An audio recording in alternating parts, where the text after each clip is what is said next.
तेलंगाना के बीआरएसएस के कार्यकारी अध्यक्ष केटीआर ने खुशी व्यक्त करते हुए पूर्व सीएम केसीआर को अंबेडकर के नाम पर सचिवालय का नाम रखने का श्रेय दिया।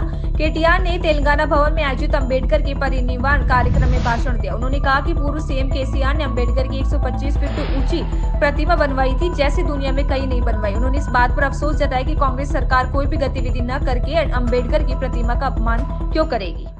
బతుకున్నప్పుడు అవమానించింది ఇదే కాంగ్రెస్ పార్టీ, అంబేద్కర్ జీవించి ఉన్నప్పుడు అవమానించింది ఇదే కాంగ్రెస్ పార్టీ.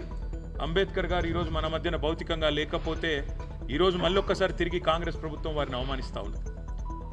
ప్రపంచంలో ఎక్కడా లేని విధంగా 125 ఫీట్ల 125 అడుగుల నిడివితో బ్రహ్మాండంగా కేసీఆర్ గారు హైదరాబాద్ నడిబొడ్డున హైదరాబాద్లో ఉన్న తెలంగాణ సచివాలయానికి వారి పేరు పెట్టడమే కాదు, తెలంగాణ సచివాలయానికి డాక్టర్ బాబాసాహెబ్ గారి పేరు పెట్టి గౌరవించడమే కాకుండా ఆయన స్ఫూర్తితో నిరంతరం అక్కడ కూర్చునే పాలకులు పరిపాలించాలని ఎల్లవేళలా ఆయన మనకు దిశానిర్దేశం చేసే విధంగా అక్కడికి కొన్ని కేవలం కూతవేటు దూరంలోనే అంబేద్కర్ గారి విగ్రహాన్ని అద్భుతంగా ఏర్పాటు చేశారు.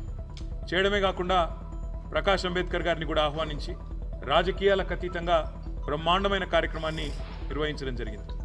ఈరోజు ఈ ప్రభుత్వాన్ని నేను అడుగుతా ఉన్నాను, ఇవాళ మీరు నిర్బంధిస్తున్నది, అణిచివేస్తున్నది